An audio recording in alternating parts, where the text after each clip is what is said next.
She is like my second daughter. तिने त्यावेळी खूप मदत केली. तिने अजिबात हे विचार नाही केला मला पण कोविड होईल म्हणून. जेवण, औषधं काय पाहिजे असतील. आणि आजही जेव्हा मी आठवते तेव्हा मला सांगायला लाज वाटणार नाही, माझे स्वतःचे जे लोक होती माझी जवळची, त्याने देखील ह्याचा मान ठेवला नाही, मदतीचा हात नाही पुढे केला. पण त्या व्यक्तीने जीवाची काळजी न करता हे केलं आहे. मी आज पण बाबांना सांगते की तिच्या आयुष्यात नेहमी तिचं आयुष्य आनंदित जाऊ. पहिल्यांदा जेव्हा मी शिर्डीला गेली होती आणि मला जसं बाबांनी आपल्या जवळ ओढून घेतलं, त्याच्यानंतर मला हळूहळू प्रचिती यायला सुरुवात झाली होती. खूप कठीण परीक्षा होती ती माझी. माझ्या साईनं जेव्हा मी विचारलं की हे सगळं काय आहे, तर त्याने मला सांगितलं की मी आहे ना, घाबरू नकोस. त्याच रात्री मला बाबांनी स्वप्नात येऊन दाखवलं, मी अशी झोपली आहे बेडवर आणि ते माझ्या पायाशी बसले आहेत. हे डॉक्टर ट्रॉलीवर चढून आणि असं वरून सर्जरी करत होते. त्याच्याच जागी मला साई दिसत होते. म्हणजे मी बेशुद्ध तर झालीच नाही, तर आय कुड हिअर एव्हरीथिंग. ते डॉक्टर्स काय आपसात बोलतायत, असं डोकं वर होतं, तर मला त्या ट्रॉलीवर बाबा दिसतात डॉक्टरच्या जागी. आणि डॉक्टर सारखा राऊंडवर येतं आणि मला सांगतोय की why you are going reverse the clock. झालं ना, आता तुम्ही सर्जरी व्यवस्थित तुमची केली आहे. तर माझ्या पटकन तोंडातून निघालं, तुम्ही कुठे केली सर्जरी? माझ्या बाबांनी केली. तर मला म्हणतात अच्छा चलो ठीक आहे, बाबांनी किया ना, नाव यू रिलॅक्स. त्यांना सांगितलं तुम्ही ट्रॉलीवर चढलेलात ना, पण तुम्ही नव्हतात, ते बाबा होते. माझ्या मनामध्ये ती एवढी एक्साइटमेंट होती का स्वयं बाबाने माझी सर्जरी केली आहे. आणि मला असं सारखं वाटायचं की माझ्या सोबती बाबा बेडवर बसले आहेत आणि आम्ही गप्पा मारतोय, तर मला कुठून झोप येणार? I was conscious that time. Unconscious झालीच नाही. मला काही दुखत नव्हतं, काही. मला असं वाटलं की मी नुसती बेडवर झोपली आणि नॉर्मल डे आहे जसं तसं आहे. या बाबांवर एवढा विश्वास आहे का मला त्यांनी तो 1 महिना माझ्या बरोबर मित्रासारखा ते राहिले. सकाळी माझा नाश्ता वगैरे झाला, मी जेव्हा बसायची पण तर मला असं वाटायचं समोरच बाबा बसले आणि आम्ही गप्पा मार. कधी माझ्या तोंडून साई स्मरण, साईराम साईराम साईराम चालायचं. कधी मला असं वाटायचं बाबा रिपीट करतायत साईराम साईराम साईराम. तुमचा गुरु तुमच्या बरोबर असतो ना, तुम्हाला कसलीही भीती नसते. ते दिवस आठवते तर माझ्या अंगावर खरंच शहारे येतात. मी कसे ते दिवस काढले. सागर, मी तुला सांगते, एक वेळा असं प्रसंग आला होता की मी बाबांना सांगितलं तुम्ही खोटे आहात तुम्ही. मी माझ्या मिस्टरांना सांगितलं मला असं वाटतं की मला ना कटोरा घेऊन साईधामच्या बाहेर बसलं पाहिजे आणि भीक मागली पाहिजे. एवढ्या आक्रोश मध्ये मी बाबांना सांगितलं. तर म्हटलं आज माझी परिस्थिती तू अशी केली आहेस की मी कटोरा घेऊन साईधामच्या बाहेर बसते आणि मला सगळे ओळखतात. तिथून जे जाणार ना ते म्हणणार अरे साई भक्त आणि कटोरा घेऊन. तुमच्यावर एवढी असीम श्रद्धा ठेवून पण तुमची आज परिस्थिती बाबाने अशी केली. म्हटलं मला नाही लोक हसणार, तुला हसणार. Sagar, you will not believe it, एका तासामध्ये माझा टेम्परेचर 103, तीही 103 तापामध्ये, मीही 103 तापामध्ये. आम्ही दोघी एकाच बेडवर आणि बाजूला आम्ही बाबांची उदी पाण्यामध्ये मिक्स करून ठेवली होती. ग्लास भरून, एक ग्लास तिचा, एक ग्लास माझा. जेव्हा माझे मिस्टर घरामध्ये एंटर झाले, त्यांचा चेहरा एकदम ब्लॅक. त्यांना एक पाऊल चालायला होत नव्हतं. त्या स्कॅन मध्ये 70% of the lungs were infected with Covid. त्यांना पण कुठेतरी आतमध्ये ती फिलिंग होती का मी बरा होणार नाही. He had given up.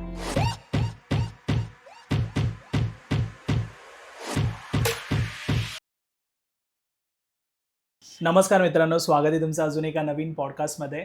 तर आजच्या पॉडकास्टचे जे गेस्ट आहेत तुम्हाला समजले असेल की रीता दीदी आहेत. आणि ह्या पॉडकास्टमध्ये साईबाबांबद्दल ते सांगणार आहेत. जसं आधी पण तुम्हाला माहिती आहे की सबका मालिक एक ही मालिका जेव्हा आपण स्टार्ट केली त्यामध्ये दीदींना आलेले जे अनुभव होते वेगवेगळे, साईबाबा, स्वामी समर्थ महाराज, शंकर महाराज, नीम करोली बाबा, तर इथून पुढे प्रत्येक विषयांवरती त्यांना आलेले अनुभव जे आहेत ते आपण डिस्कस करणार आहोत. तर आजचा हा जो पॉडकास्ट आहे तो साईबाबांवर असणार आहे. त्यांना आलेले अनुभव आणि प्रत्येक वेळी साईबाबांनी त्यांना कशी मदत केली हे आजच्या पॉडकास्टमध्ये आपण पाहणार आहोत. हा पॉडकास्ट जो आहे तो शेवटपर्यंत पहा. नमस्कार ताई. नमस्कार. स्वागत आहे तुमचं आपल्या पॉडकास्टमध्ये. आणि नेहमीप्रमाणे इथे आल्यानंतर एक वेगळंच व्हायब्रेशन असतं. सो स्वागत आहे परत एकदा. ओम साईराम. ओम साईराम. सो तुम्ही सुरू करा तुमचा अनुभव जो तुम्ही आज सांगणार आहात. मी माझ्या पहिल्या पॉडकास्टमध्ये असं सांगितलेलं की मला बाबांबरोबर सखाभाव मी आणि तसंच मी त्यांना ॲक्सेप्ट केलं सखाभावमध्ये. पण त्याच्या मागची जी स्टोरी आहे ते सगळ्यांना माहीत नाही आहे का असंच कोण उठून सखाभाव भक्ती मागत नाही आहे. मी जेव्हा जसं मागे सांगितलेलं की पहिल्यांदा जेव्हा मी शिर्डीला गेली होती आणि मला जसं बाबांनी आपल्याजवळ ओढून घेतलं, त्याच्यानंतर मला हळूहळू प्रचिती यायला सुरुवात झाली होती, पण फुल सरेंडर असं नव्हतं. तर एका ट्रिपमध्ये शिर्डीच्या माझं असं झालं की मी शिर्डीमध्ये गेली आणि आम्ही दर्शन वगैरे केले आणि आम्ही ज्या हॉटेलमध्ये थांबले होतो तिथे आम्ही रात्रीचं असं जेवल्यानंतर फेरी मारत होतो, तेव्हा मला ते हॉटेलमध्ये ज्या लाईट्स होत्या त्या 3-3 दिसत होते, बल्ब्स 3-3 दिसत होते. तर मला असं वाटलं का हे काय नवीन टेक्नॉलॉजी आहे की काय, शँडिलियर टाईप असतं ना असं. तर मी माझ्या मिस्टरांना सांगितलं की हे सगळीकडे मला 3-3 दिसत आहेत, तुम्हाला किती दिसत आहेत? ते म्हणजे मला ते एकच दिसत आहे. ओके, मला 3 दिसत आहेत. तर हे म्हणतात नाही नाही हे काहीतरी विचित्रच तू बोलतेस. पुढे गेली तिथे पण म्हणजे जे पण वस्तू चमकते ती मला 3-3 दिसत होती. तर जरा टेन्शन झालं आम्हाला. आम्ही बॉम्बेला आलो. बॉम्बेला आल्यानंतर पण सिग्नल्स, ट्रॅफिक सिग्नल्स ते पण एक सिग्नल मला 3-3 दिसत आहेत. तर मी माझ्या मिस्टरांना सांगितलं की मला असं वाटतं मला काहीतरी डोळ्यामध्ये प्रॉब्लेम होत आहे, तर आपण डॉक्टरला दाखवूया. तर मी आमचे जे इथे डॉक्टर होते त्यांना दाखवलं, डोळ्यांचे स्पेशलिस्ट जे होते ऑप्थॉल्मॉलॉजिस्ट. त्यांनी जेव्हा डायलेट करून माझा रेटिना बघितला, त्यांनी सांगितलं तुमचे रेटिनामध्ये होल झाले आहेत. ओके. आणि SOS आहे, तुम्ही मोठ्या डॉक्टरना दाखवा. तर मी म्हटलं मोठा डॉक्टर म्हणजे कोण? मला जास्त काय माहिती नव्हती तेव्हा. तर आमचे एक नातेवाईक होते, त्यांनी मला एक डॉक्टर सजेस्ट केला, तोही ऑप्थॉल्मॉलॉजिस्ट होता. त्यांनी जेव्हा माझं रेटिना चेक केला तर तो एकदम शॉक झाला. मला म्हणतो की हे तुम्ही जर आता जरा पण उशीर केला ना तर यू विल बिकम ब्लाइंड. अच्छा. मी म्हटलं अच्छा असं आहे. म्हणे आपल्या इथे एशियाचे सर्वात बेस्ट रेटिनल सर्जन आहे डॉक्टर नटराजन, तुम्ही त्यांना दाखवा. जर ते तुमचं रेटिना सेव्ह करू शकले तरच ते पॉसिबल आहे, नाही तर इट्स अ गॉन केस. आता हे ऐकल्यानंतर मला तर घाम सुटायला लागला. म्हटलं हे काय. आणि माझी वय तेव्हा मला वाटतं I was only 33 years old. अच्छा. ओके. तर त्याने सांगितलं बघा त्यांची अपॉइंटमेंट ना 1-1 महिना मिळत नाही आहे, पण डॉक्टर आपसमध्ये जर आपण बोललो तर ते कन्सिडर करणार. तर त्यांनी मी तिथेच बसली होती आणि त्यांनी ते डॉक्टर नटराजनना कॉल करून माझी कंडिशन सांगितली. तर त्यांनी ओळखलं की बाबा हे SOS आहे. त्याने सांगितलं आज संध्याकाळीच त्यांना माझ्याकडे पाठवा. तेव्हा ते दादरला की वडाळ्याला कुठेतरी त्यांचं ते हॉस्पिटल होतं. तर मी तिकडे गेली आणि त्याने मला फर्स्ट प्रायोरिटी दिली आणि मला चेक केलं. आणि त्याने सांगितलं की I cannot give you guarantee की I can restore your vision. मी म्हटलं असं म्हणजे काय आहे माझ्या डोळ्यांमध्ये अचानक हे झालं म्हणजे. तर त्याने मला ते सगळं ड्रॉ करून दाखवलं की तुमच्या रेटिनामध्ये एवढा मोठा होल आहे. आणि तो वाढतच जाणार आहे. मी आता ह्याला क्रायो करून त्याला बंद करतो. क्रायो एक बॉल आहे, त्याच्यामध्ये गॅस भरून ती बॉल घालतात आणि तो बॉल ढकलून तो बॉलची जी गॅस आहे ती रेटिनाला स्टिक करते. आणि मला जवळजवळ 1 महिना ज्या डोळ्यात माझ्या बॉल घातला होता त्याच्या विपरीत दिशेमध्ये नुसतं बसून राहायचं होतं. अच्छा. म्हणजे ह्या डोळ्यात घातलेला तर मला असंच बसायचं आहे. झोपायचं पण असंच आहे, सरळ नाही बघायचं आणि या बाजूला नाही बघायचं. 1 महिना. ओके. खूप कठीण परीक्षा होती ती माझी. पण माझ्या साईनं जेव्हा मी विचारलं की हे सगळं काय आहे, तर त्याने मला सांगितलं की मी आहे ना, घाबरू नकोस. हा म्हणतोय ना की मी गॅरंटी देत नाही आहे, मी म्हणतोय मी गॅरंटी देतोय. ओके. तर मला आधी खूप भीती वाटली का सर्जरी मी तर नाही करून घेणार, कारण हा गॅरंटी घेत नाही आहे. आणि टू बी व्हेरी ऑनेस्ट, बाबांनी तर मला सांगितलं मी गॅरंटी घेते. पण म्हणतात ना की जेव्हा आपल्यावर स्वतःवर ते प्रसंग येतो तेव्हा आपण थोडंसं आणि ती भीती असते, ती भीती असतेच. तर ती मला भीती होती. त्याच रात्री मला बाबांनी स्वप्नात येऊन दाखवलं. मी अशी झोपली आहे बेडवर आणि ते माझ्या पायाशी बसले आहेत आणि असे माझे पाय दाबतायत आणि माझं रक्त तपासतायत आणि डॉक्टर्स नर्सेस आपलं काम करतायत. मला सांगतात काळजी करू नकोस, सगळं ठीक होईल. मी म्हटलं नाही झालं मग? म्हणतात मी आहे ना, सगळं ठीक होईल. तर त्या दौरानात मी डॉक्टरना सांगितलं की मला थोडं वेळ द्या. मला ॲक्च्युली मनामध्ये होतं की मी सेकंड ओपिनियन घेते, पण I think he was the best. तो सेकंड ओपिनियन काय घ्यायचं होतं. आणि त्याने सांगितलं की अचानक मला असं वाटलं की 1 महिना मला घराचं सगळं ॲडजस्टमेंट करणं, सगळं, माझी मुलगी खूप छोटी होती आणि कसं मी करणार, म्हणजे हे तर म्हणतात उद्याच करायचं आहे, तर मला सगळी तयारी करावी लागणार, कसं होणार हे. आणि त्यांनी सांगितलं की माझ्याकडे वेळ नाही आहे, तुम्हाला बघा तुम्हाला काय करायचं. आणि पैशाचं पण आम्हाला बंदोबस्त करायचं होता. पण बाबांनी जसं सांगितलं मी आहे, तर पटकन सगळी सोय झाली. मी ॲडमिट झाली आणि ज्या दिवशी माझं ऑपरेशन होता, सकाळी 7 वाजता ऑपरेशन होता, एक रात्र अगोदर मी ॲडमिट झाली होती आणि सगळे जे ब्लड टेस्ट वगैरे करायचे होते सगळे झाले.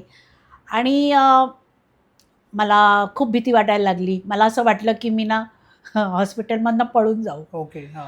तर त्या पापण्यांची केसं पण कापली त्यांनी, कारण सर्जरी करायची होती ना डोळ्याची. तर मला अक्षरशः रडू यायला लागलं आणि मला असं वाटलं की बाबा एवढं मी तुझं नामस्मरण करते, सगळं करते आणि मला आज हे दिवस तू दाखवतोयस, म्हणजे तू आहेस पण की नाही, हे सगळ्यांना तो प्रश्न येतोच. तर पण सारखं मनामध्ये असं वाटायचं की नाही बाबा म्हणतायत म्हणजे होणार ते बरं. तर मी जेव्हा एंटर झाली तेव्हा ऑपरेशन थिएटरमध्ये मला क्लॅम्पिंग केली, सगळे हातपाय बांधून टाकले. ओके. आणि जनरल एनेस्थेसिया देणार होते ते, कारण मेजर सर्जरी होती. तर मी डॉक्टरना सांगितलं मला ना खूप भीती वाटते. तर ते मला म्हणायला लागले तुम्ही कुठल्या देवाला मानता? तर माझ्या तोंडातून पटकन निघालं शिर्डी साईबाबा. तर म्हणतात तुम्ही त्यांचं नामस्मरण करा ना. तर मी म्हटलं नामस्मरण कशी करू, आतमध्ये एवढी भीती आहे, तर नामस्मरण कुठून होणार? तर ते म्हणायला लागले माझ्या मित्राने ना जस्ट 1 दिवस अगोदर मला त्या दौरानात कॅसेट्स असायच्या, ते त्याच्यामध्ये साई धून आहे, तर मी ती लावली तर तुम्हाला ते ऐकू येणार. ओके. मी अजून ते उघडलं नाही आहे, तुमच्यासाठी मी पहिल्यांदा हे करतो. आणि त्याने ते ऑपरेशन थिएटरमध्ये ती धून चालू केली. ती धून त्याने चालू केली आणि ह्याने मला ते जनरल एनेस्थेसिया दिला. पण मी काय पूर्ण बेशुद्ध झाली नाही. ओके. मला हे डॉक्टर ट्रॉलीवर चढून वरून माझी सर्जरी करतायत, मला दिसत होतं ते ट्रॉलीवर चढून आणि असं वरून सर्जरी करत होते. त्याच्याच जागी मला साई दिसत होते, म्हणजे मी बेशुद्ध तर झालीच नाही. तर आय कुड हिअर एव्हरीथिंग, ते डॉक्टर्स काय आपसात बोलतायत, पण माझं असं डोकं वर होतं, तर मला त्या ट्रॉलीवर बाबा दिसतात डॉक्टरच्या जागी. मी म्हणते मनात विचार करते बेशुद्ध झालेली नाही आहे, 80% झाली असेल, बट 20% मला कळत होतं काय चाललंय. तर मी बाबांना म्हणते अरे तुम्ही करताय का माझं ऑपरेशन, मग काही प्रॉब्लेम होणार नाही. आणि ऑपरेशन झाला आणि डॉक्टरने माझ्या नातेवाईकांना सांगितलं की ऑपरेशन सक्सेसफुल झालं आहे म्हणून. आणि आता ते पट्टी वगैरे सगळी त्यांनी लावली आणि दुसऱ्या दिवशी आम्ही ते पट्टी काढून चेक करू की व्यवस्थित आहे का ना आतमध्ये. आणि मला वॉर्डमध्ये शिफ्ट केलं. माझ्यानंतर पण 4 सर्जरीज होते, सेम रेटिना प्रॉब्लेमच होतं, सगळ्यांना जनरल एनेस्थेसियाच दिलेला. आणि सगळे बेशुद्ध पडलेले आणि त्याच्यामध्ये मी जागी. ओके. आणि डॉक्टर सारखा राऊंडवर येतो आणि मला सांगतोय की why you are going reverse the clock. तुम्ही रिलॅक्स व्हा ना, हा. तुम्ही क्लॉकच्या रिव्हर्स जात आहे. झालं ना आता तुम्हाला, आम्ही सांगितलं सक्सेसफुल आहे म्हणून. नाही मी सर्जरी व्यवस्थित तुमची केली आहे. तर माझ्या पटकन तोंडातून निघालं, तुम्ही कुठे केली सर्जरी? बरोबर. माझ्या बाबांनी केली. तर ते हसले. तर मला म्हणतात अच्छा चलो ठीक आहे, बाबाने किया ना, नाव यू रिलॅक्स. म्हटलं बोले ट्रॉली, म्हटलं त्यांना सांगितलं तुम्ही ट्रॉलीवर चढलेलात ना, पण तुम्ही नव्हतात, ते बाबा होते. तर म्हणतो हो. मी म्हटलं हो, फेटा पण घातलेला, कफनी पण घातलेली, मी बघितलं. तू कसं म्हणतोय की तू ट्रॉलीवर चढलेला? तर त्याने सरेंडर केलं आणि त्याने सांगितलं बाबा मी हात जोडतो, बाबानेच सर्जरी केली, पण आता तुम्ही निवांतपणे झोपा, कारण डोळ्यांना एवढं ताण देणं चांगलं नाही आहे.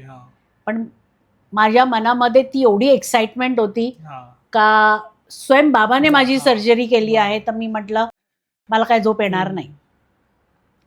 थोड्या वेळाने डॉक्टर राऊंडवर यायचे, त्यांचे जे RMO होते, आणि ते जाऊन त्या डॉक्टरना सांगायचे की ती पेशंट अजूनही झोपलेली नाही आहे. आणि मला असं सारखं वाटायचं की माझ्या सोबती बाबा बेडवर बसले आहेत आणि आम्ही गप्पा मारतोय, तर मला कुठून झोप येणार? बरोबर. I was conscious that time, unconscious झालीच नाही. आणि टू बी व्हेरी ऑनेस्ट, मला काही दुखत नव्हतं, काही. मला असं वाटलं की मी नुसती बेडवर झोपली आणि नॉर्मल डे आहे जसं तसं आहे, पण एक डोळा बंद आहे कारण सर्जरी झाली आहे. दुसऱ्या दिवशी त्याने येऊन मला सांगितलं की तुमची हे गॉज वगैरे जे ड्रेसिंग केली आहे ते काढतो आम्ही आणि लाईट मारून बघतोय की ते व्यवस्थित झालं. तर मी म्हटलं ते मी रात्रीच बघितलं. तर म्हणे कसं बघितलंस तुम्ही रात्री? म्हटलं माहिती नाही, मला बाबांनी दाखवलं, सगळं व्यवस्थित, आय कॅन सी. तो म्हणायला लागला बाबा धन्य हो आप और धन्य आपके बाबा है की सायन्स के आगे तो ईश्वरी होता है. इतकं मोठं ऑपरेशन. आणि त्याच्यानंतर 1 महिना मला जेव्हा डार्क रूममध्ये घरी येऊन पण डार्क रूममध्ये राहायचं होतं. अजिबात लाईट नाही, ट्यूबलाईट नाही, बाहेरची लाईट नाही. तर मी बाबांना म्हणायला लागली की माझा 1 महिना कसा पार होणार? तर मला मी अजूनपर्यंत हे माझ्या घरच्यांना पण सांगितलं नाही आहे. आज तुझ्या पॉडकास्टवर हे पहिल्यांदा सांगते मी. मला माझ्या बाबांवर एवढा विश्वास आहे का मला त्यांनी तो 1 महिना माझ्याबरोबर मित्रासारखा माझ्याबरोबर ते राहिले. सखा भाव तेव्हापासून आला. म्हणजे सकाळी माझा नाश्ता वगैरे झाला आणि मी जेव्हा बसायची पण तर मला असं वाटायचं समोरच बाबा बसलेत आणि आम्ही गप्पा मारतोय. आणि कधी माझ्या तोंडून साई स्मरण, साईराम साईराम साईराम चालायचं, कधी मला असं वाटायचं बाबा रिपीट करतायत साईराम साईराम साईराम. तर हे मी आज पहिल्यांदा पॉडकास्टवर सांगितलं आहे. ते 1 महिना बाबा सतत माझ्याबरोबर होते. अच्छा. दिवस आणि रात्र. आणि जेव्हा 1 महिन्यानंतर मी चेकअपला गेली तेव्हा डॉक्टरने सांगितलं everything is fine, nothing to worry. त्याच्यानंतर माझ्या दुसऱ्या डोळ्यात पण तीच प्रॉब्लेम चालू झाली. पण ती एवढी सिव्हिअर नव्हती, पण त्याच्यामध्ये पण मला कोल्ड क्रायो करावा लागला. आणि त्याच्यानंतर त्याचा साईड इफेक्ट असा झाला की माझ्या दोन्ही डोळ्यांमध्ये कॅटरॅक्ट उतरला. By the time I was 35 माझी दोन्ही कॅटरॅक्ट सर्जरी पण झाली होती. पण बाबांच्या कृपेने I was out of it. तर ते जे दिवस मला आज पण मी आठवते आहे. तर मला असं वाटतं की जेव्हा तुमचा गुरु तुमच्या बरोबर असतो ना, तुम्हाला कसलीही भीती नसते. करेक्ट. आणि ते त्याने म्हणतात ना खरा सखा भाव, त्याने ते मला दाखवलं आणि जाणवून दिलं की हे तू म्हटलंस पण हे प्रत्यक्ष पण हे असं आहे. तर असं नाही आहे की every day is a happier day. Correct. हे आपल्या- येणारच असेल. आपल्या लाईफमध्ये अप्स अँड डाऊन्स येतात. बरोबर. हा. आपण त्याच्यामध्ये खाम कसं उभं राहू ते आपल्या गुरुमुळेच असतं. नाहीतर श्रद्धा शेकी खूप लवकर होते. पण अशा वेळी कुठे ना कुठे विश्वास आपला डगमगतो. विश्वास नक्की डगमगतो, मी आधी पण सांगितलं आहे. पण जर आपल्याला आपल्या गुरुवर असीम श्रद्धा आहे आणि आपण त्याला पूर्ण सरेंडर केलं आहे, तेव्हा हे टेम्पररी येतं आणि जातं. ते राहत नाही. आपण 10 लोकांना विचारत नाही, अरे मी बरा होणार ना, हा. अरे मी बरा होणार की नाही, तू सांग तू सांग. नाही, आपण एकदा त्या गुरूंना विचारतो आणि गुरुने सांगितलं मी आहे ना, ते बस झालं. तेवढंच. ते जे सरेंडर आहे आणि हा. जे तुम्ही आपल्या गुरुवर जे ते त्यावेळी विश्वास दाखवता ना, गुरु त्याच्यानंतरच तुमचा हात धरून तुम्हाला पार करतो. हो, बरोबर. जर तुम्ही 10 लोकांना विचारा म्हणणं, तर म्हणणार मला तू शेवटी ठेवलंस, मी रांगेत Right, लास्ट right. आहे. मग तुला जसं करायचं तसं कर. हा. आपण आपल्या गुरुला रांगेत पहिलं ठेवलं पाहिजे. तू आहेस तर मला कोणाचीही गरज नाही. गरज नाही. हा. हा माझा एक अनुभव झाला. दुसरा अनुभव माझा असा होता की माझ्या मिस्टरांनी जॉब सोडून बिझनेस चालू करायचा विचार केला. ओके. त्यांना खूप असं होतं की मी माझा बिझनेस हा. करू शकतो, मी बिझनेस करेन. आणि मी त्यांना सांगितलं, मी ठीक आहे तुम्हाला असं वाटतं, मी सपोर्ट करते तुम्हाला. पण जसं म्हणतात ना, एक न्यू आपण कुठलंही काम Startup, करायला गेलं, हा. स्टार्ट करायला गेलं तर पहिल्या दिवशीच कोण प्रॉफिट देत नाही ना, नाही. आपल्याला वेळ लागतं. पण ते दिवस खूप आमचे डिफिकल्ट गेले. माझी पण खरी परीक्षा होती. तर मी बाबांना विचारलं की बाबा हे म्हणतायत असं करायला, पण काय तुम्ही म्हणता? तेव्हा बाबाने काय उत्तर दिलं नाही आणि मला रात्री स्वप्न दिलं का मी एक एक्झामिनेशन हॉलमध्ये बसली आहे. हा. माझ्यासमोर एक पेपर आहे आणि फिल इन द ब्लँक्स आहेत त्याच्यामध्ये. मी सगळे ब्लँक्स भरते, एकच ब्लँक मला त्याचं उत्तर माहिती नाही. तर मी म्हणते हे काय आहे, ह्याच्यामध्ये कुठला उत्तर Answer, भरायला हा, पाहिजे, हा. आन्सर पाहिजे. तर एक बोट येते, बोट, हा. आणि त्या ब्लँकवर म्हणते नगाडा. ओके. तर मी म्हणते नगाडा? तर म्हणतात हां. तर मी त्या ब्लँकमध्ये नगाडा म्हणून लिहून टाकते लिहिलं, हा. आणि स्वप्न संपतं. सकाळी मी उठते तर मी बाबांना विचारते की हे सगळे ब्लँक्स मी भरले, एका ब्लँकमध्ये मी का अडकली? तर त्याने सांगितलं अभि तुम्हारा नगाडा बजने वाला है. ओके. म्हणजे हिंट दिली बरोबर. का this will not be an easy thing. Easy life नसणार आहे आता पुढे थोडी. So your examination has started, उसमें नगाड़ा बजने वाला है और मैं हूँ. म्हणजे एक हिंट होती. एक हिंट होती. पण म्हणतात ना की ज्या डेस्टिनीमध्ये जसं लिहिलं आहे आपला प्रवास, ते आपण टाळू शकत नाही. तर बाबांनी नगाडा वाजवला आणि चांगल्या रीतीने वाजवला आणि त्या दौरान्यात जवळजवळ 3 वर्ष we had a tough time to set up the business. आणि त्यावेळी मी पुढाकार घेतला, ट्युशन्स वगैरे चालू केल्या. आणि तेव्हा पण जसं म्हणतात ना, ट्युशनमध्ये तुमचं घर भागणार नाही. आपले ज्या आहेत प्रत्येक महिन्याच्या जे खर्च आहे ते त्या ट्युशनमधनं निघणार नाही. मुलीची फीस आहे, तिची ट्युशन फीस आहे, आपलं सगळं आहे. तर मी बाबांना सांगितलं की बाबा मी तर आता थकली आहे. 3 वर्ष जास्त खूप असतात ना. मला असं वाटलं होतं ते नगाडा म्हणजे एका वर्षामध्ये होऊन जाईल, 1 वर्ष, पण ते नगाडा चांगला वाजवला त्यांनी. तर त्याच्यानंतर असं झालं की मला पुन्हा स्वप्न आलं आणि मी बघते का बाबा बसले आहेत आणि त्यांच्या बाजूला एवढी मोठी परात आहे. आणि त्याच्यामध्ये नाणे आहेत, 5 रुपये, 2 रुपये, त्यावेळी 10चा शिक्का नव्हता, 1 रुपया वगैरे असं होतं. तर मी बघते की ते सगळ्यांना काय काय देत आहेत आपल्या हाताने आणि रांगेत आहेत सगळी आणि मी पण आहे रांगेमध्ये. पण मला असं एक्साइटमेंट आहे का माझा नंबर कधी येणार. तो माझा नंबर जेव्हा आला तर मी नमस्कार केला, बघितलं तर मला एक आतून असं वाटलं की हे बाबा आहेत म्हणून. तर मला बाबांनी म्हटलं इसमें से ले लो जो तुम्हें लेना है. तर मी म्हटलं की हे स्वतः आपल्या हातून सगळ्यांना देत आहेत आणि मला सांगतायत की इसमें से ले लो जो लेना है. तर मी त्यांच्याकडे असं प्रश्नचिन्हाने पाहिलं की का तुम्ही मला देणार नाही का, मला म्हणजे तुम्ही माझ्या रागावलात का, असं मनात विचार करते. पण बाबा मनातला ओळखत होते ना, तर त्याने मला सांगितलं की इसमें से जो लेना है ले लो. तर मी 2चा नाणा उचलला आणि मी असं हातामध्ये घेतला आणि त्यांना बघितलं. तर त्याने मला सांगितलं हे पलटून बघ. तर मी ते नाणं पलटलं तर त्याच्या मागे 5चा कॉईन चिकटलेला. ओके. तर मी म्हटलं, मनात विचार केला, मी तर 2चा शिक्का उचलला, हे 5 कसे. तर त्याने सांगितलं 2 का 5 करेगी. ओके. म्हणजे यू विल बरोबर एक्सपॅन्ड करणार, expand and you will take care of everything, business, house, everything. 2 का 5 करेगी.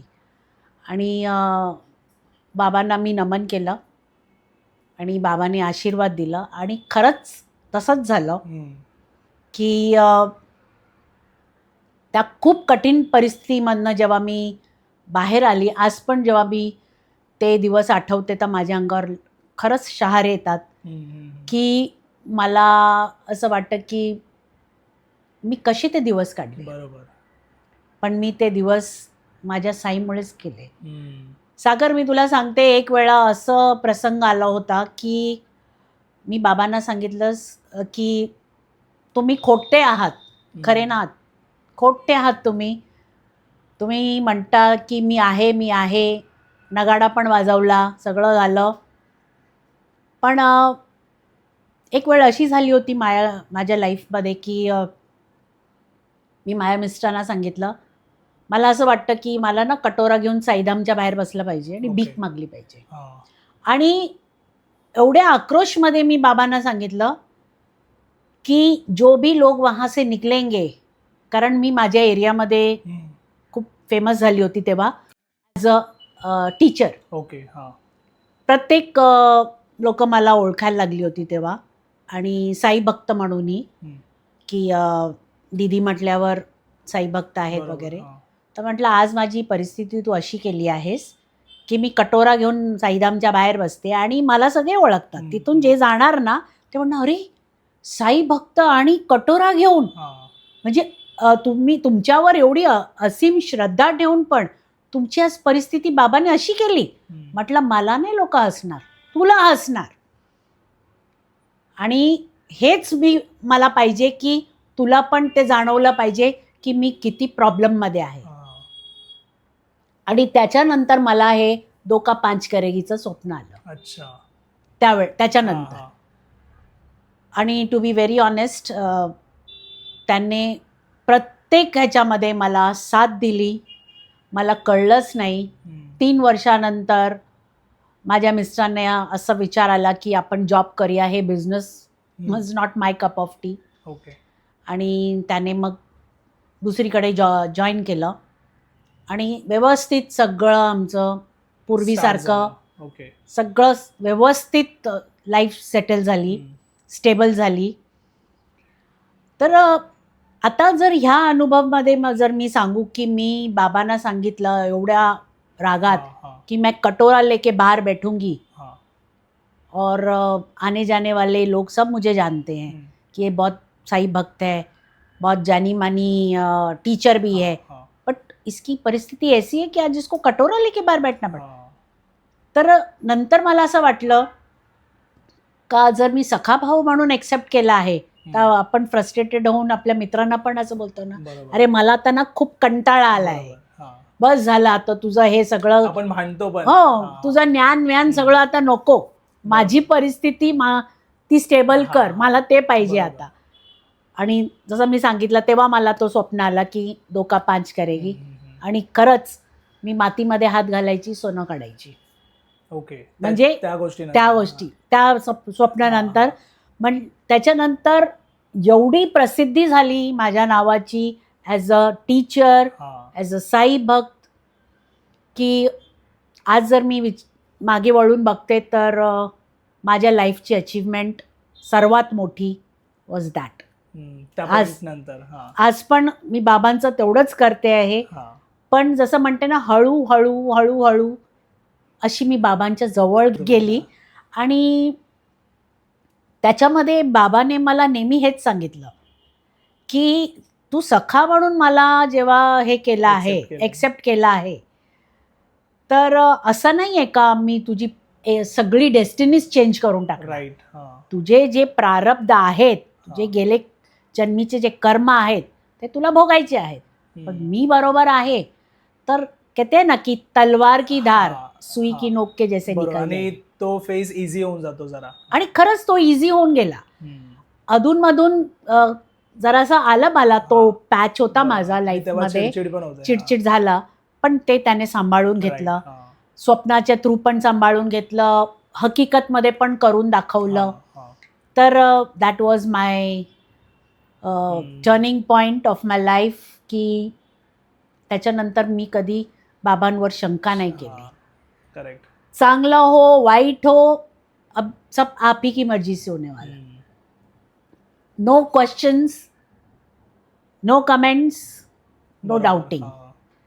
मध्ये कोविडच्या दौरान्यात पण हे सांगणं गरजेचं आहे किंवा कारण त्यावेळी लोकांची जी परिस्थिती, लोकांची काय पुऱ्या विश्वाची जी परिस्थिती होती ती अशी होती का लोक देवाला सोडून, देऊळ बंद होते, देवाला सोडून आपले नातेवाईक, आई वडील कसं ह्यांना वाचवू असल्या धावपळीत होते लोक.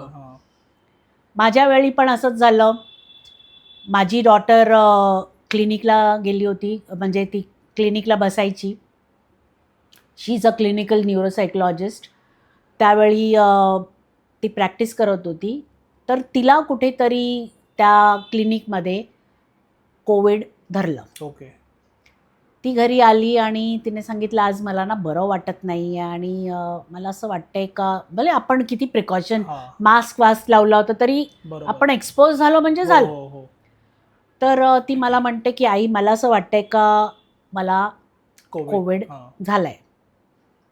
तर मी तिला म्हटलं ठीक आहे आपण तुला हॉस्पिटलमध्ये ॲडमिट करू. त्यावेळी खूप असं होतं, चांगले पेशंटांचं पण किडन्या काढून घेतल्या, स्कॅम चालू होते तेव्हा. खूप म्हणजे मला सांगायला नाही पाहिजे, पण काही लोकांनी एवढं देवाचं केलं, एवढी जनसेवा केली त्यावेळी.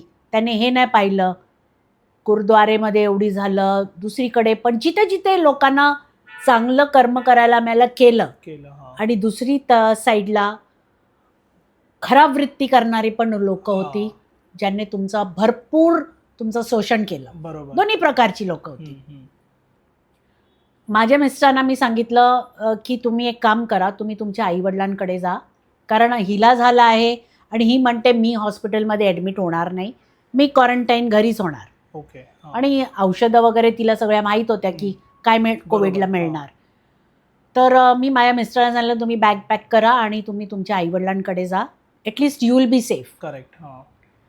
आणि मी तिला म्हटलं की मी तुझ्याबरोबर राहते. तर ती मला म्हणायला लागली की तुला तर कोविड तुला पण होणार. म्हटलं जर तू घाबरते आहेस तर तुला मी एकटी सोडून कशी जाणार.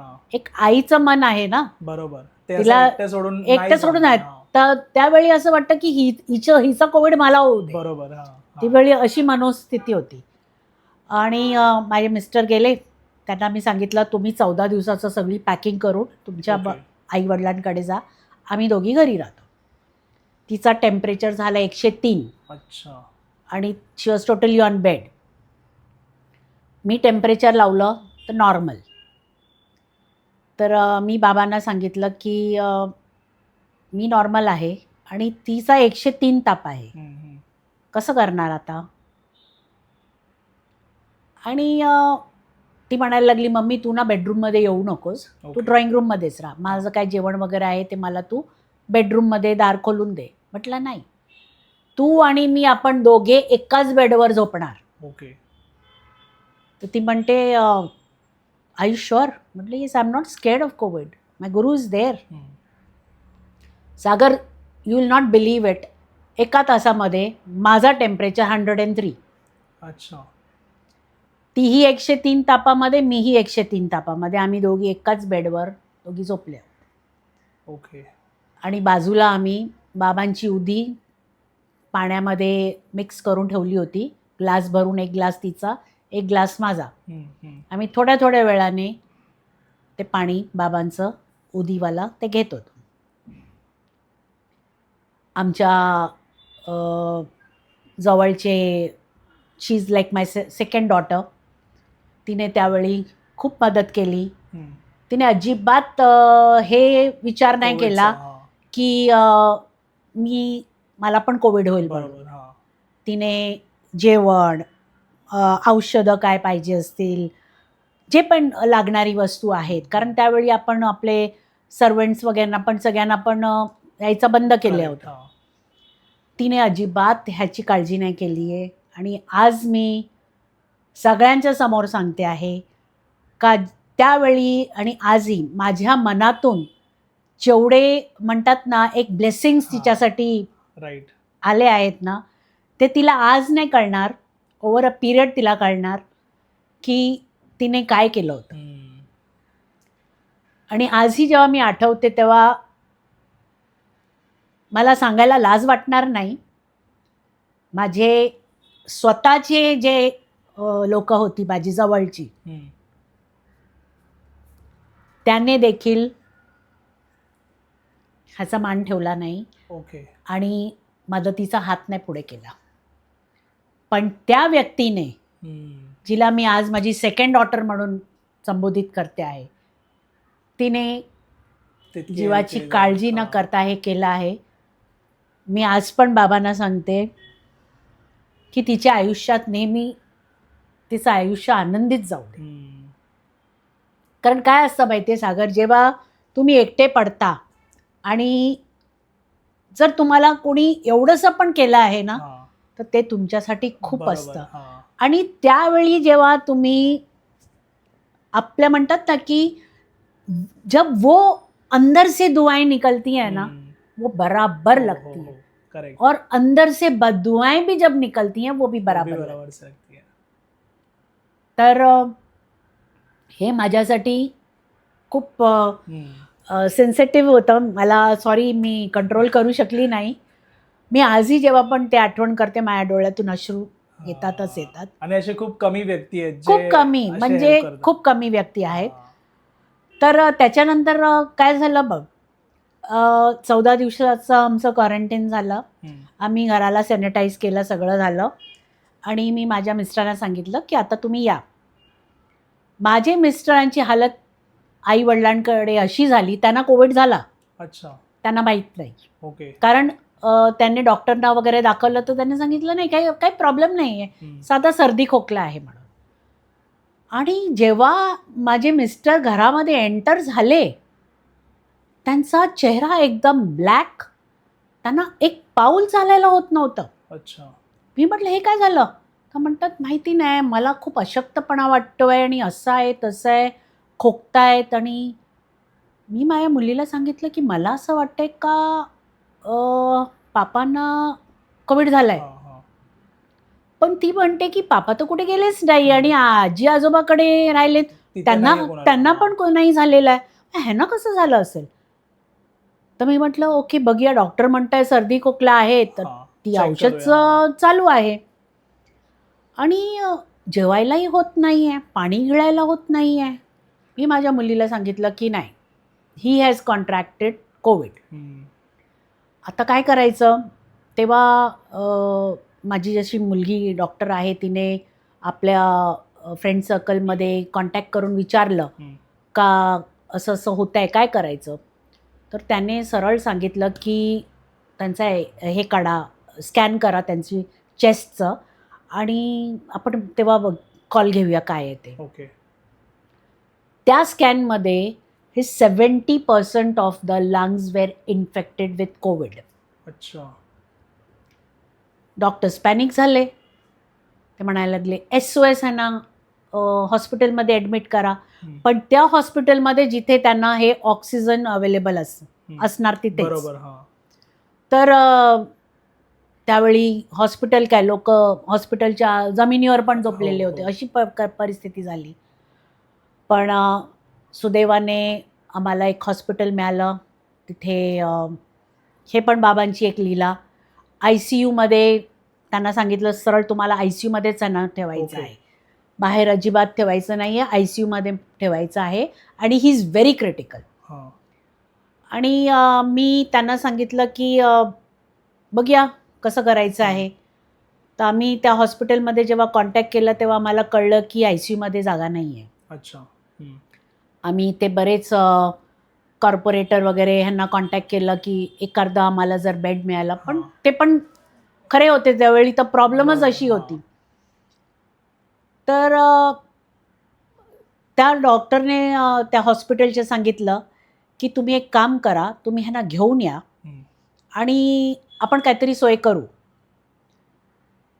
आणि आम्ही ॲम्ब्युलन्स, तेव्हा ॲम्ब्युलन्स पण अवेलेबल नव्हती. बरोबर, हां. जी ॲम्ब्युलन्स येणार होती ह्यांना घ्यायला ती रस्त्यातच खराब झाली. ओके. त्या ॲम्ब्युलन्सवाल्याने आम्हाला कॉल केला की आम्ही इथे थांबलो आहे आणि आम्हाला शक्य होत नाही बरोबर, आहे, हां. काय आणि प्रॉब्लेम त्यांना आहे, पण हेल्प नव्हती ना कुठे. कुठे हेल्प हां. नव्हती. पण जसं म्हणतात ना, पुन्हा मी बाबांसमोर बसली की आता काय. बाबांनी सांगितलं घाबरू नकोस, दुसरी ॲम्ब्युलन्स पाठवतोय. ओके. त्या ॲम्ब्युलन्सवाल्याने आपल्या मित्राला अच्छा, कॉन्टॅक्ट हां. केलं. त्याने सांगितलं मी रिकामा आहे. त्याने सांगितलं तू जा. हां. त्याने पटकन आम्हाला कॉल करून सांगितलं पेशंटला तयार ठेवा. ॲम्ब्युलन्स आली, माझे मिस्टर त्यात गेले, त्यांना ICUमध्ये टाकलं, ऑक्सिजनवर ठेवलं. His condition was very very critical.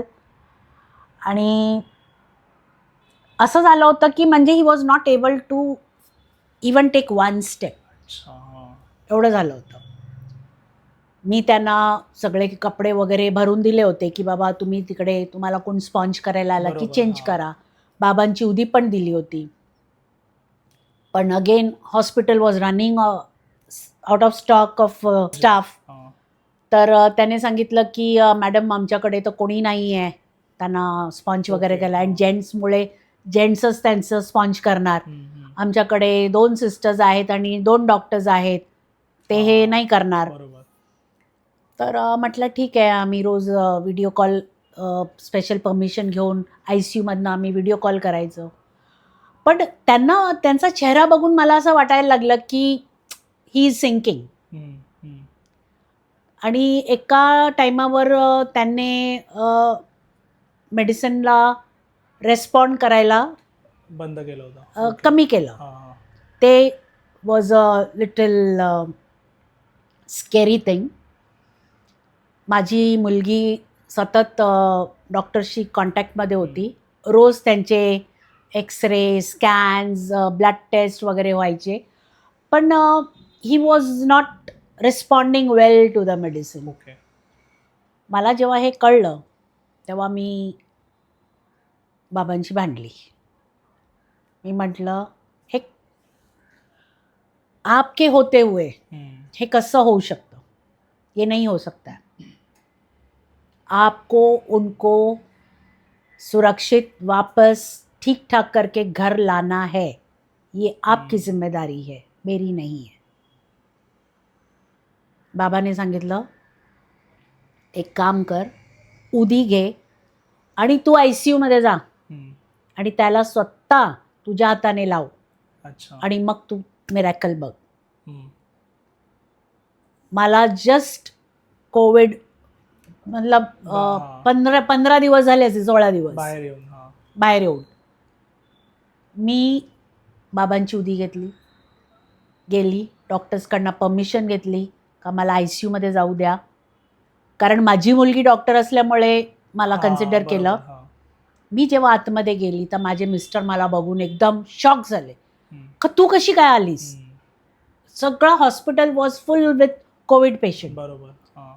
तर मी म्हटलं मला बाबाने सांगितलं तुम्हाला उदी द्यायला, तर Y I should be scared. बाबांनी जे आहे ते आता तेच बघणार आहे. बरोबर आहे. आणि तसंच झालं. मी त्यांना उदी दिली. मी स्वतः त्यांना स्पॉन्ज केलं. 4 दिवस झाले होते त्यांनी स्पॉन्ज वगैरे काही केलं नव्हतं, कारण उठायलाच व्हायचं, एक पाऊल चालायला व्हायचं नाही. मी स्पॉन्ज वगैरे केला, सगळं केलं आणि त्यांना सांगितलं की तुम्ही बरे व्हाल असं मला बाबांनी सांगितलं आहे. पण मला असं वाटतं की त्यांना पण कुठेतरी आतमध्ये ती फिलिंग होती का मी बरा होणार नाही. बरोबर. He had given up. आणि तो टाइम तसा होता. नाही, आणि बघा आपल्याला पण ते जाणवतं ना, हो. He had given up. अच्छा. की मी आता जगणार नाही. पण मला माझ्या गुरुने सांगितलं आहे तर ते खोटं नाही होऊ शकत. माझ्या बिल्डिंगमध्ये खाली बाबांचं देऊळ आहे. मी रोज तिकडे बाबांना आंघोळ घालायला जाते. तर मी त्या दिवशी बाबांना भांडून सांगितलं की ये क्या चलाया है आपने, मुझे नहीं पता, मेरे जीते जी और आपके होते हुए वो नहीं जा सकते. क्या करना है आप देखो, और मेरे को आज आप उत्तर दोगे, उसके बिना मैं इधर से हिलने वाली नहीं हूँ. आणि मला असं ऐकू आलं की बाबाने सांगितलं मेरे को 3 दिन दे, बस एवढंच सांगितलं, 3 दिन दे. म्हटलं काय करणार तुम्ही 3 दिवसात, घेऊन जाणार की काय. म्हटलं बरोबर, पहिलं नेगेटिव्हिटी, घेऊन जाणार की काय, Correct. हे नाही विचार केला बरं होणार की बरं होणार म्हणून. तर मला असं वाटलं की नाही, मी माझ्या गुरुवर डाऊट करते. म्हटलं ठीक आहे, 3 दिवस दिले, बघूया तुम्ही काय करता. मी येऊन बरं माझ्या मुलीला सांगितलं, बाबांनी मला असं सांगितलं 3 दिवस दे. म्हणते आई पप्पा इज सिंकिंग, 3 दिवसात काय होणार. म्हटलं बघूया ना काय होतंय ते. मी आज हे अल्टिमेटम देऊन आली आहे बाबांना. आणि रोज रात्री त्यांचं चेकअप वगैरे, ब्लड स्कॅन वगैरे सगळं हॉस्पिटलमध्ये व्हायचं. आणि आम्हाला, माझी मुलगी डॉक्टर असल्यामुळे ते डॉक्टर्स कोऑर्डिनेट करायचे आणि अपडेट करायचे की आज ही रीडिंग आहे, आज ही रिपोर्ट आहे, आज ही रिपोर्ट आहे. पहिला दिवस वर्स्ट, मला आणि टेन्शन. दुसरा दिवस आणि वर्स्ट. मी कानाला हात लावला आणि सांगितलं बाबा मी काय तुमची आवाज चुकीची ओळखली की काय. 3 दिवस म्हणजे are you going to take him or you are going to bring him back. आणि अक्षरशः सागर तुला मी सांगते, मला विश्वासही होता पण कुठे 1% भीतीही होती. बरोबर, कारण त्यावेळी तो काळच असा होता. न्यूज पण सगळ्या तशा यायच्या ना continue.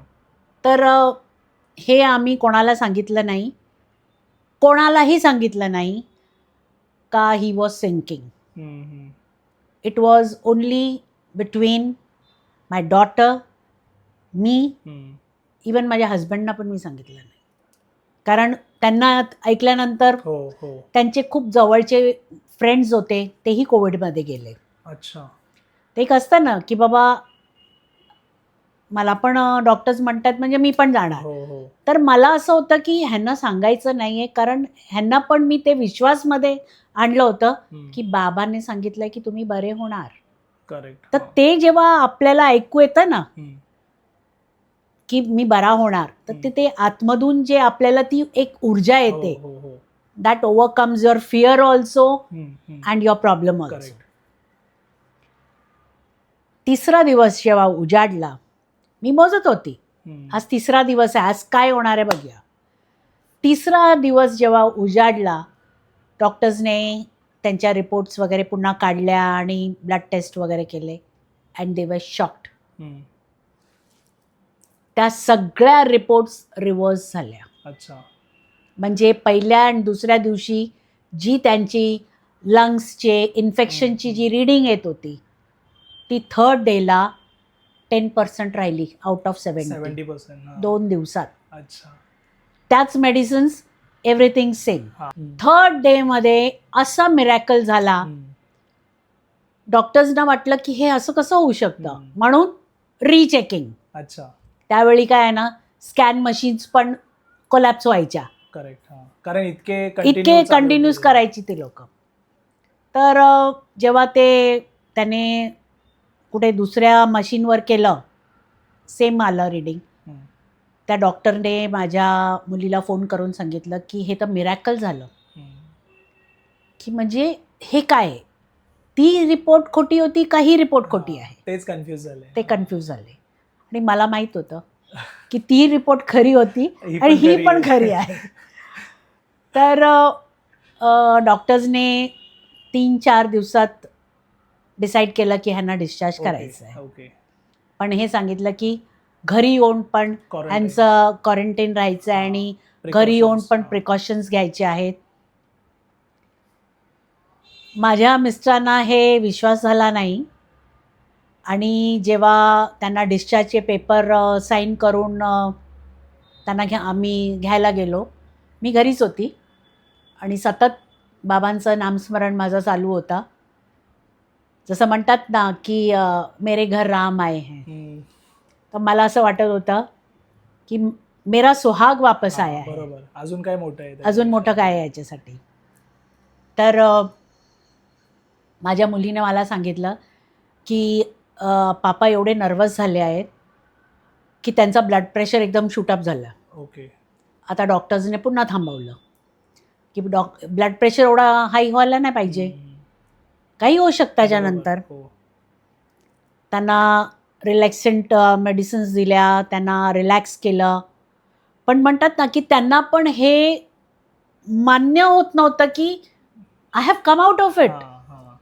Correct. So he just went in to again माहिती. ते त्या झोनमध्ये गेले की मी बरा झालो, त्याच्यामुळे ब्लड प्रेशर वाढलं. ऑलरेडी त्यांना हाय ब्लड प्रेशरचा प्रॉब्लेम आहे, मेडिसिन्स घेतात ते, पण ते मेडिसिनच्या नंतर पण ते सायकोलॉजी आहे ना ते गेलं वरती. डॉक्टर्स म्हटलं की हे जर खाली उतरलं नाही प्रेशर तर आम्ही पाठवणार नाही. 1 तास झाला, 2 तास झाले, 3 तास झाले, ते मॉनिटर करतायत आणि त्यांचं ब्लड प्रेशर काही नॉर्मलच होत नाही आहे. ऑक्सिमीटर लावला, ते ऑक्सिजन पण खाली खाली यायला लागलं. मी माझ्या मुलीला सांगितलं पप्पांना व्हिडिओ कॉलवर घे आणि मी त्यांना सांगितलं की तुम्हाला घरी यायचं आहे का तिथेच राहायचं मला सांगा. मग तसं मी बाबांना सांगते ना, बाबा he is not interested to come home. मला सांगताना पण जरा असं वाटलं की I was very harsh in telling him, पण माझ्याकडे काही पर्याय नव्हतं. मी त्यांना सांगितलं बाबा is waiting for you and I am also waiting for you. You have to come right today. So calm down, cool down, काही होणार नाही. आणि मी डिस्कनेक्ट केलं आणि मी बाबांना सांगितलं की सॉरी, एक ते ऑलरेडी ही सफरिंग, त्यात मी असं बोलले आणि त्यात मी एवढं रूडली त्यांच्याशी बोलली. पण मला वाटतं कधी कधी बाळ खूप हट्ट करतं तेव्हा आईला कसं आहे एक झपाटा मारावाच लागतो ना, त्याशिवाय तो गप्प होणार नाही. मला वाटतं बाबांनी माझ्या थ्रू त्यांना झपाटा मारला. आणि जवळजवळ रात्रीचे 8:30 झाले होते आणि पुन्हा त्यांना मॉनिटर केलं सगळं. ते सगळे पॅरामीटर्स नॉर्मल झाले. मी माझ्या मुलीला सांगितलं डोंट वेट नाव, इमिजिएटली घेऊन ये. कारण देशाचे पेपर वगैरे सगळे झालेलेच होते. हे अचानक मध्ये एक हे झालं. हे घरी आले आणि आय वॉज व्हेरी ग्रेटफुल. 1 महिना मी सगळ्यांशी कॉन्टॅक्ट तोडला होता.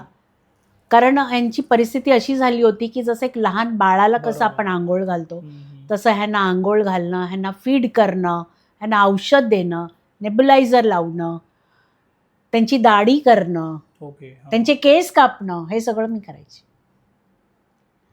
ते आणि मी एका बेडरूममध्येच बाबांचं सतत नामस्मरण. आणि बाबाने सांगितलं तुझ्या मार्फत मी त्याला रिवाईव्ह करतो आहे, पण तू श्रद्धा जर डगमगावलीस, मध्ये मध्ये असं व्हायचं किती दिवस आणखी, why he is not getting up, why he is not trying to walk on his own, का त्याला सपोर्ट लागतोय. मी घाबरली की असं तर नाही ना, असं काय बॉडीमध्ये काय ऑर्गन्समध्ये काय प्रॉब्लेम झाला आहे का, he is not able to get up.